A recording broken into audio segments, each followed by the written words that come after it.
that are still around today, many that no longer exist, such as Fifth Avenue, Fulton Street, and Myrtle Avenue. Okay, speaking of Myrtle Avenue, we have an exhibit about that upstairs. Because, matter of fact, on this day, 40 years ago, the Myrtle Avenue line closed for good. Okay, but anyways, for these trains here, they only spent their time outside. Okay, and you notice there's no ceiling fans, all because fans weren't needed because these trains ran outside. So if it was a little too hot, raise the window.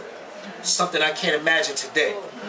Okay, but in the summertime when it was very hot, they would remove the windows and put bars in the window frames. Now, some people are a little shaky about that because you're riding the train with no windows 30 feet above ground. But there was some serious air conditioning. You know, the only problem is if it rained that day. Yeah, that's right. Now, the main reason why these trains didn't spend any time underground is because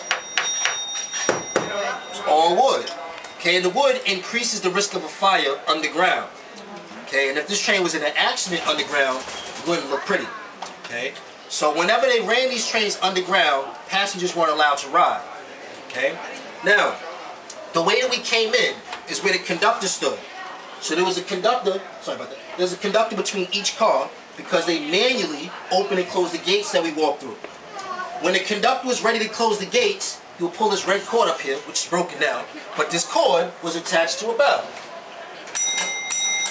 Okay, when the conductor rings the bell, that lets the passengers know that the gates are ready to close.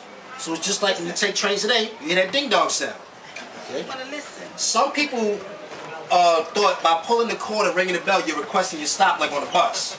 But that's not what it was for, because the train was going to make all of the stops anyway. Okay? I'm pretty sure you all heard of the word strap hanger. Okay? That all originates from those who held on to these straps. And it's a word we still use to this day. Okay, now these straps are made of canvas, but the original straps are made of leather. The leather was always cracking and cutting people's hands, so they used canvas, which was much stronger. And then in later years, they moved on to porcelain, like the train we just left, and then eventually stainless steel, like the first train we were in, because it's much easier to clean. Okay.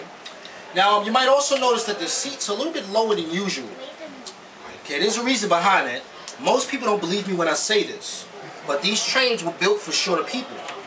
Okay, it's hard to believe, but 100 years ago, most people were under 6 feet tall. Okay, and me, I'm only 5'8". So you see how tall this door is. It goes about 6 feet. So back then, people didn't have to worry about ducking to get in because they were already short. But can you imagine, you know, with these basketball players we have nowadays, these guys would have to duck like all the way down to get in. And they had to probably go through the ceiling. You know, but is there anybody who has like 7-footers in their family? Okay. You know, it's kind of strange. You see somebody 7 feet, it's like, whoa. You know, but the same way we look at 7-footers today is the same way people looked at 6-footers 100 years ago.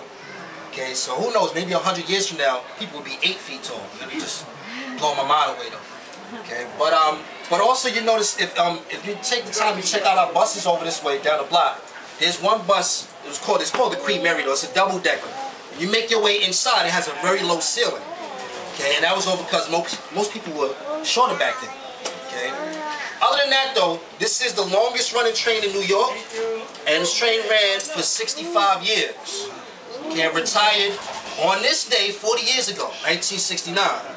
Okay, right over on Myrtle Avenue. Okay, so when you take the time to go upstairs and check out the Myrtle Avenue exhibit, so we have like old photos, like a woman donated photos, you know, that she took on the last day of service, plus our photos from our collection. Okay, and other than that though, I'm actually gonna have to wrap up for now, take my little 15-minute break and do this all over again, because nobody else is available to do it. But it's alright though, it doesn't, you know, it helps my day go by faster. But other than that though, feel free to check out the other cars in our collection. We have some exhibits upstairs as well. Alright, and then also enjoy the, you know, the bus festival down the block. Alright, so I hope you all enjoy yourself.